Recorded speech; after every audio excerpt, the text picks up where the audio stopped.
अरे आराधना, कितना समय हो गया तुम्हें रसोई घर में खाना बनाते हुए।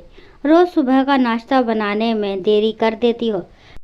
जब तुम्हें पता है उसके दफ्तर का समय 8 बजे है, तो तुम जल्दी से नाश्ता क्यों नहीं तैयार करके देती। जब तक मैं रसोई घर संभालती थी, तब तक किशोर को कभी दफ्तर जाने में देरी नहीं हुई। जब से तुम आई हो शादी करके इस घर में, उसके बाद से ही किशोर को दफ्तर से रोज डांट पड़ती है। पता नहीं तुमको एक बारी में बात समझ में क्यों नहीं आती। अरे माफ़ कर दीजिए अम्मा जी, मैं तो सुबह 5 बजे ही उठ जाती हूँ रोज, फिर भी पता नहीं क्यों काम निपटाने में देरी हो जाती है। अरे माँ बाप की लाडली बिटिया रानी, 4 बजे उठ जाया कर। तेरा हाथ इतना धीरे धीरे चलता है काम में, तुमको नहीं पता क्या। पिछले 6 महीने में मुझे तो भली भांति ये पता लग गया कि तुमने अपने घर कभी काम को हाथ नहीं लगाया था, तभी तुमसे कोई काम समय पर नहीं होता है। या फिर ये कह दूं कि तुमने यहाँ आकर ही काम सीखना शुरू किया है। तुमको तो आता ही नहीं काम करना। अगर पहले कभी काम किया होता अपने घर में, तो काम करने का सलीका भी आता होता तुम्हें। मुझे पहले पता होता तो कभी अपने बेटे से तुम्हारा ब्याह न करवाती। बेचारे को रोज़ बड़े साहब की डांट पड़ती है। अरे अम्मा जी बस कीजिए, आराधना को रोज़ आप इतना क्यों डांट देती हो। बेचारी कैसे मायूस हो जाती है। अपनी तरफ से तो वह भाग भाग कर सारे काम करती ही है, परंतु फिर भी बेचारी से नहीं हो पाता। आप भी थोड़ा उसका हाथ बटा दिया कीजिए।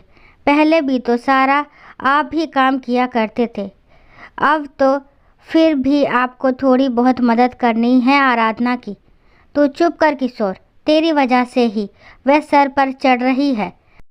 मैं कह देती हूँ, अगर पहले पहले तुमने इसको सही से डांट कर रखा ना, तब ही ये तुम्हारा घर सही से संभालेगी, नहीं तो अभी से तुम्हारे सर पर चढ़कर नाचने लगेगी। मैं बता दे रही हूँ, तुम्हारे पिताजी जब जिंदा थे ना, तो हम अपने सास ससुर के सामने आंख भी नहीं उठा सकती थी। मैं और तुम्हारे पिताजी से तो यूँ कभी बात ही नहीं की थी मैंने। अरे अम्मा जी, वह ज़माना और था, आज समय बदल चुका है। देखो, औरतें हम मर्दों के बराबर दफ्तरों में काम करके घर चलाने में अपने घर वालों की सहायता करती हैं, और कुछ औरतें तो घर पर ही अपना सिलाई का काम करती हैं या फिर कुछ और काम करती हैं, जिससे वह घर में बराबर की आमदनी ला सके। तू मुझे मत सिखा किशोर, मैं तेरी ही भलाई के लिए आराधना को थोड़ा खींच कर रख रही हूँ, वरना अभी से ये तुम्हारे सर पर चढ़कर नाचेगी। और जिन औरतों की तुम बात कर रहे हो ना, वह अपने मर्दों का पूरा बैंड बजा कर रखती है। नहीं अम्मा जी, ऐसी बात नहीं है। आराधना भी अच्छी लड़की है, वह कभी मेरा बुरा नहीं चाहती है। वह तो बेचारी हर बार यही कोशिश करती है कि आपको किसी तरह की कोई शिकायत का मौका ना मिले, फिर भी पता नहीं बेचारी क्यों काम में देरी कर देती है। किशोर देख, तू मेरे से ज़्यादा बहस मत किया कर। हमने भी दुनिया देखी है, आजकल की औरतों का तो क्या ही कहना।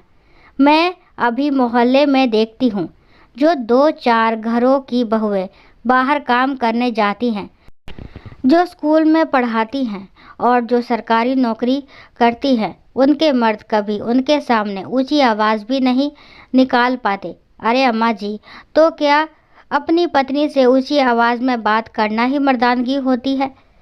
दो साथी जब एक दूसरे के साथ शादी करके आगे का जीवन साथ बिताने का फैसला करते हैं, तो उसका सीधा सीधा मतलब यही होता है कि जीवन के सुख दुख में एक दूसरे का साथ देना। और रही घर चलाने की बात, तो वह दोनों की ही जिम्मेदारी है। अगर पति बाहर कमाने जा रहा है, तो पत्नी भी तो घर के ढेर सारे काम करके उस घर को व्यवस्थित रखती है, तो दोनों की ही उसमें सहभागिता रहती है। और मुझे अच्छा नहीं लगता आप बार बार आराधना को मुझसे कम आंकते हो। ठीक है बाबा, तुम ठहरे आजकल के छोकरे, करो अपनी मर्जी। जब तुम्हारे सर पर चढ़कर नाचेगी तब मुझे मत बोलना। अम्मा जी, ऐसा नहीं होगा। अगर आपने दुनिया देखी है तो मुझे भी दुनिया का कुछ ज्ञान तो हो ही गया होगा। आखिर मैं भी तो घर से बाहर दफ्तर में काम करने जाता हूँ और दिन में 50 लोगों से मिलता हूँ। आराधना को पहली ही नज़र में मैंने इसलिए पसंद कर लिया था क्योंकि मैं जान गया था कि वह बहुत ही सीधी लड़की है। वह अपने घर से कभी बाहर तक नहीं निकली, इसलिए आज तक इतने महीने में उसने आपकी किसी बात का पलटकर जवाब नहीं दिया है। कोई और लड़की होती तो अब तक इतनी बातें नहीं सुनती। यही सबसे बड़ा सबूत है कि आराधना को पता है बड़ों की इज्जत कैसे करनी है और सुख दुख में वह मेरा पूरा साथ देगी।